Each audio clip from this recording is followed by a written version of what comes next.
Ang Libertad Market kay sunod nga padulungan ang Burgos Market. Kalabanan sa nakuha sang declogging team sa drainage ang 80% nga utan kag 20% nga plastic. Sunod kay Vargas, makapila ka beses na nga ginpanumdum sa mga market vendors nga mangin responsable sa ilang mga basura. Ginpahag man ni Vargas nga nagumpisa naman ang DPWH Bacolod District Engineering Office sa ila sini nga declogging operations. Ginapaboran ni Police Lieutenant Colonel David Cachumbo, Deputy City Director for Operations sa Bacolod City Police Office ang liwat nga pagpaydalom sa New Year test sang kapulisan.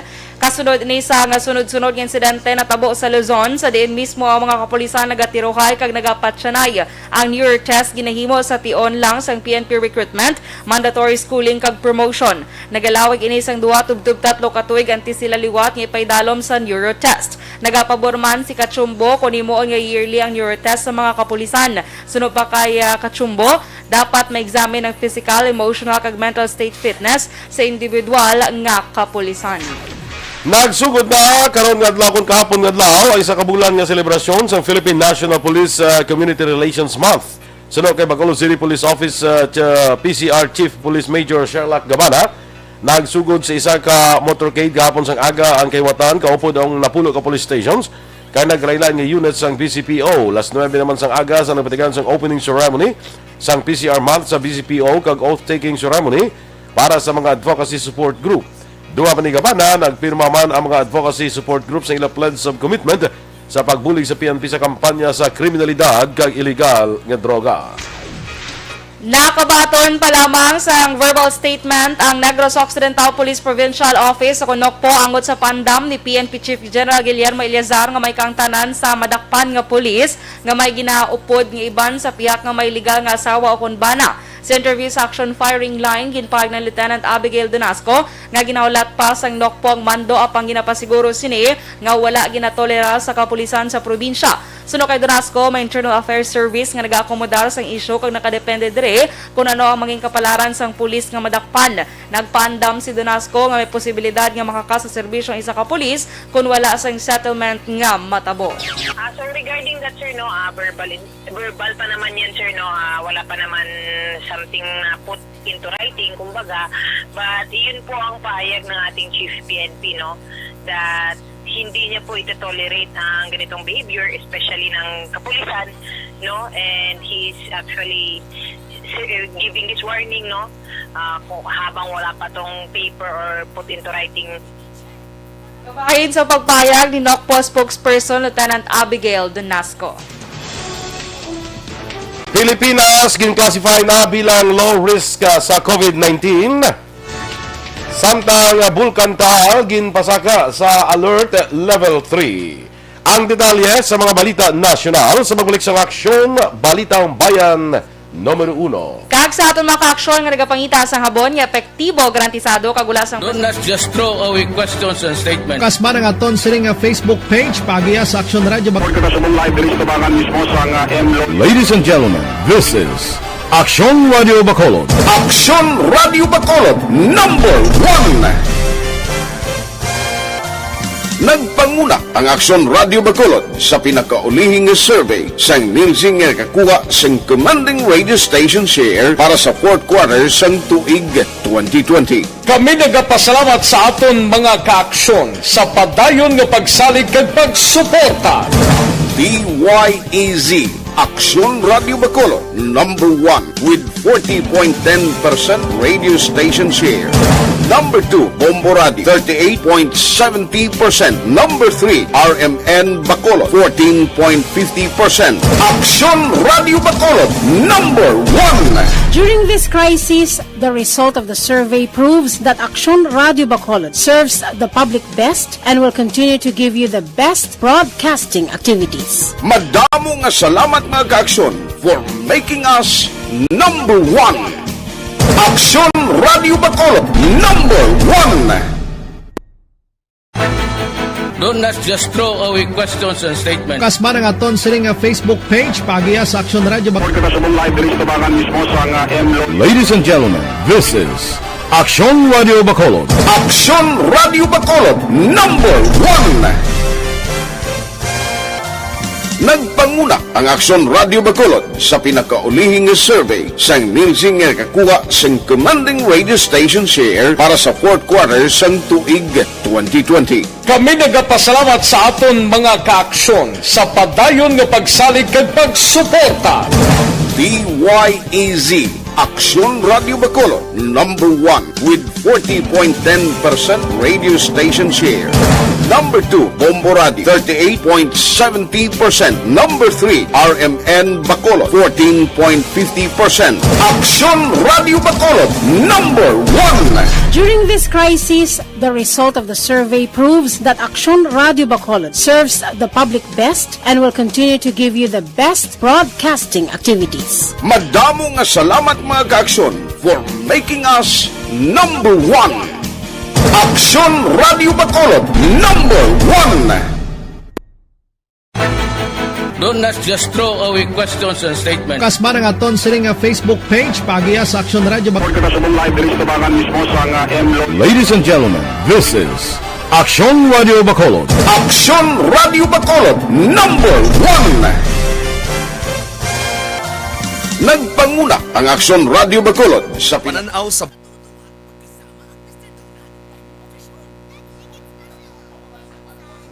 Okay, so good morning, Liwat, kay di natatuman. Dali lang. Sakay. Maraya or Maria Lozada. Kaya nakakadlog at saka nung kagina sa.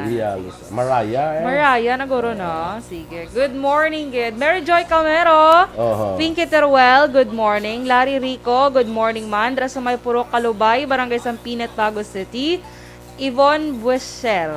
Good sa Germany morning. Sige, thank you for sharing. Levi Lacorte, good morning, man. Sir Noel Amar, good morning sa imo. Tamyaw niya lang fellow Filipino-Canadian nga nag-celebrate sang Canada Day today. Ay, Happy Canada Day. Happy Canada Day. Bongga. Sige. Pretty Mahilom, good morning, man. Johnny Templado, good morning. Dra sa may Escalante City. Taranya Templado family, ginag-greet niya lang. Sige. Kay amigo to na Phil Alonso guys sa Tokyo, Japan. Good morning man. Kay amigo ko kagawad Noel Libuon sa Panukoy kag Mike Libuon. Good morning. Judenia Sarmiento Puig Lazaro. Kay sino Johnny Templado, amo na basa mo ni sana. Antonio Cervantes watching gyapon sa San Juan, Puerto Rico. Greet lang si Lorna Caglino Cervantes sa Purok Brotherhood, Barangay Sumal. Nenita Ramirez Tumimbang, good morning man sa inyo. Have a nice day. Kay Norby Bautista Susan. Sige, ginapatam yaman ni Noel Amar sa mga friend niya. Kanday damos na sila na nagilin, no? Do circle of friends na sila, no? Kay taga Sumag, Ma'am Van Mayo, Nilili Oligo, sa mga taga Kuan Tangob gali, oo. Pinky Castro.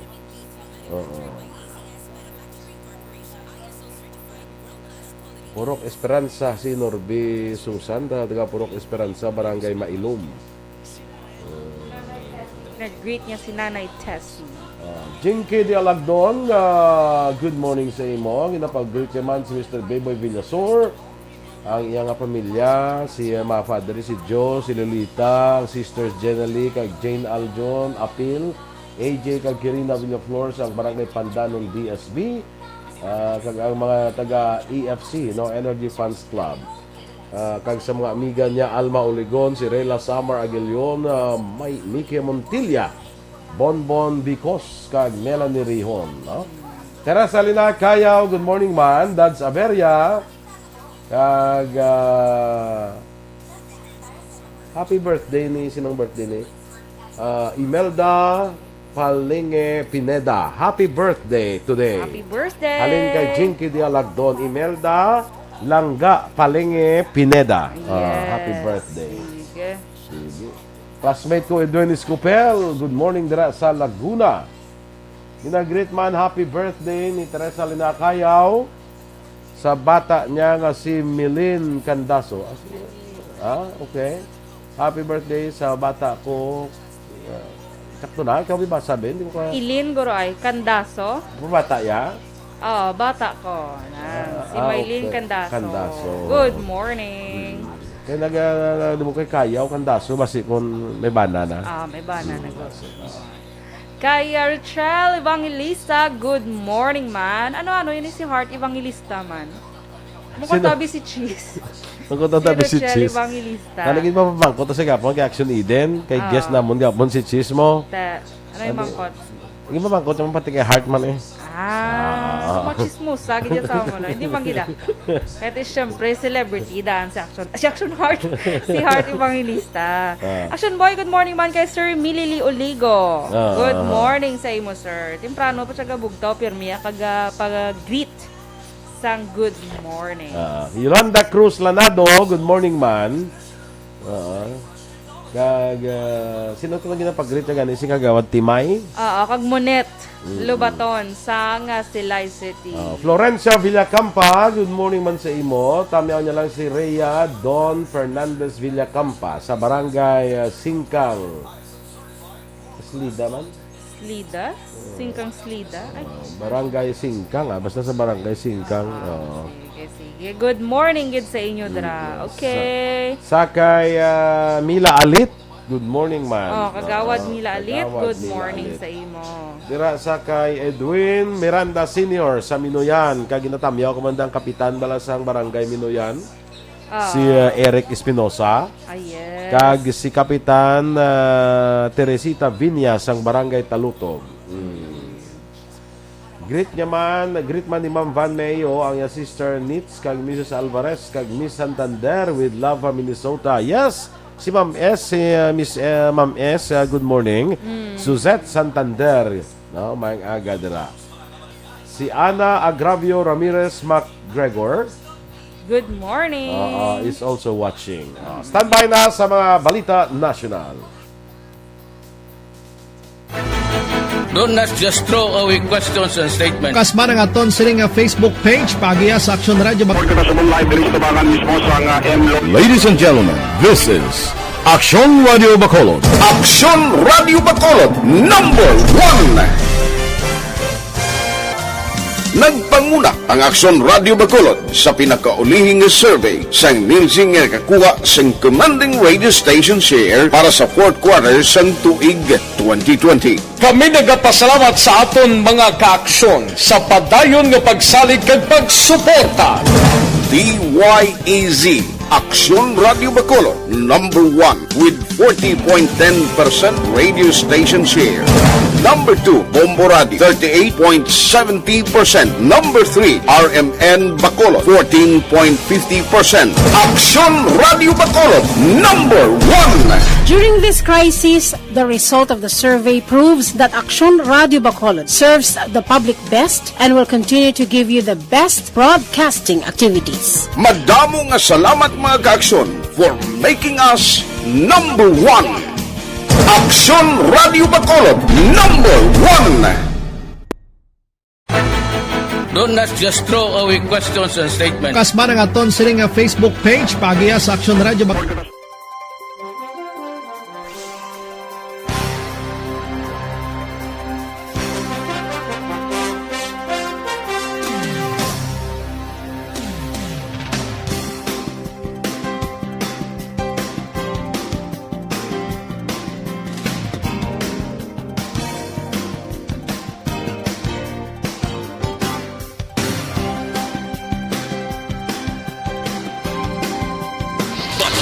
Bayan, numero 1. Action Radio Philippine Standard Time, las 6:26. Detalya na sa mga balita nasyonal. Gin-classify na ang Pilipinas bilang low-risk area sa COVID-19 matapos nga ang national case growth rate kag average daily attack rate ang nagnumo. Sa online forum, ginpahayag ni DOH Epidemiology Bureau Director Dr. Alethea de Guzman nga nagnegatibo na ang duha ka semana nga growth rate samtang ang ADAR ang naka-moderate risk naman sa 5.42. Sa datos ng DOH, nakapakita ang Pilipinas ang may case growth rate nga negative 9% sa Hunyo 13 tubtob 26, halin sa 15% sa Mayo 30 tubtob Hunyo 12. Ginpasaka sa Philippine Institute of Volcanology and Seismology o CONFIVOX ang Bulkan Taal sa Alert Level 3 matapos ma-record ang kilometer high phreatomagnetic plume pasado las 3 ng hapon Huwebes. Sunod sa FIVOX, ang main crater nakatugas ang 1 kilometer high phreatomagnetic plume las 3:16 ng hapon nga wala naman nasundan sang linog. Patag sa FIVOX ang nagakahulugan ini nga may magmatic intrusion sa main crater nga mahimo magresulta sang paglupok. Tungod sini ginrekomenda sa ahensya sa mga residente sa isla kag high-risk barangays nga mag-evacuate tungod sa posible epekto sa pyroclastic density currents kag volcanic tsunami. Ginatunan sa karon sa mga eksperto ang posible pag-ban sang travelers gikan sa Indonesia bangod sa pamahog sang Delta variant sang coronavirus. Suno kay Health Secretary Francisco Duque III, isa ini sa ginatunan sa karon sang Technical Advisory Group sa mga eksperto. Sa Rebaluan, ginpalawig sa Pilipinas tubtob Hunyo 15 ang temporary ban sa travelers gikan sa United Arab Emirates, India, Pakistan, Sri Lanka, Oman, Nepal kag Bangladesh bangod sa Delta variant. Ginpahayag sang Malacañang nga wala pa sa namensyunar si Presidente Rodrigo Duterte angot sa iya suportahan nga magpapili bilang presidente sa tuig 2022 nga eleksyon. Sudo kay Presidential Spokesman Harry Roque, wala pa sang frontrunner kag mas maay nga hulaton na lamang ang anunsyo sang presidente. Una na ang ginpahayag ni Roque nga gusto sang presidente nga magpapili ang iya bata nga si Davao City Mayor Sara Duterte sa tuig 2022 nga eleksyon. Na-mentionar man ni Roque ang ngalan ng Senator Manny Pacquiao, Manila Mayor Isko Moreno kag anay Senator Bongbong Marcos sa mga ginapilian. Kinanggan nyo naman ni anak kalusugan Party List Representative Mike Defensor ang Department of Health subong man ang local government units nga tagan sang allowance nga 1,000 ka pesos kada adlaw ang mga volunteer vaccinators. Suno kay Defensor, kalamanan sa mga volunteer nurses ang unemployed o kung nagahulak nga i-deploy sa abroad. Samtang mga doctor volunteers naman, mga bago nga practitioners nga ginakulang man sa pinansyal ka nag-umpisa pa lang sang karir. Patag ni Defensor, kulang ini nga compensation apang dako nang mabulig para sa plete kapag kaon sa isa ka volunteer. Duga pa ni Defensor ay 1,000 ka pesos kada adlaw katumbas na sa hiring salary sang government nurse nga try nga nagasweldo sang 33,000 pesos kada bulan. Nagapangatubang sang kaso administratibo ang 211 kumakapulisan nga wala magtambong sa hearing sa korte sa kaso may angot sa police operations. Sa report igin sumeter sang Directorate for Investigation and Detective Management o DIDM kay PNP Chief General Guillermo Eleazar ang pinalidad halin sa reprimands pakadto sa dismissals from the police service. Suno kay Eleazar nga ang mandato nila nga mga kapulisan ang wala nagatapos sa pag-arestar sa mga nakasala sa kasuguan kundi pati na ang pagtambong sa mga hearing sa kaso labi na kung ginapatawag sa korte o kung sila mismo ang arresting officer. Sunod sa DIDM 211 kamakapulisan ang napapanaugan na sa pinalidad umpisa Enero 2020 tubtob Hunyo 3, 2021. May 83 man kamapulis ang napahalin sa serbisyo, 31 ang gindemotes ang ranggo, 92 ang ginsuspender, kag 5 ang ginreprimand. Action Radio Philippines Standard Time, Las 6:30. Kag sa aton mga ka-aksyon, ginalikawan mo balang magbalik ang hepatitis nga tugas ang paghubag sa imong atay.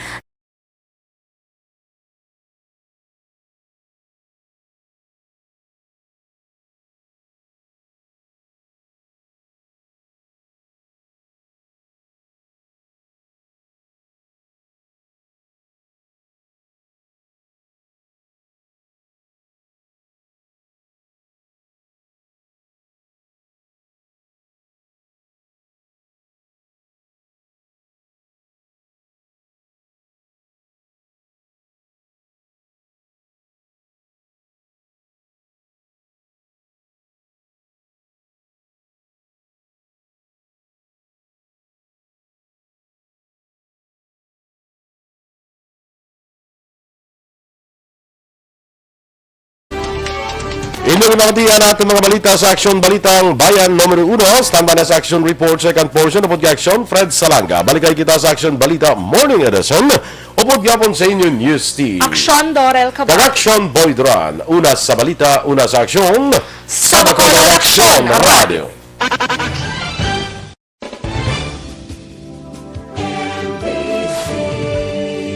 Manila Broadcasting Company, sa balita. Komentaryo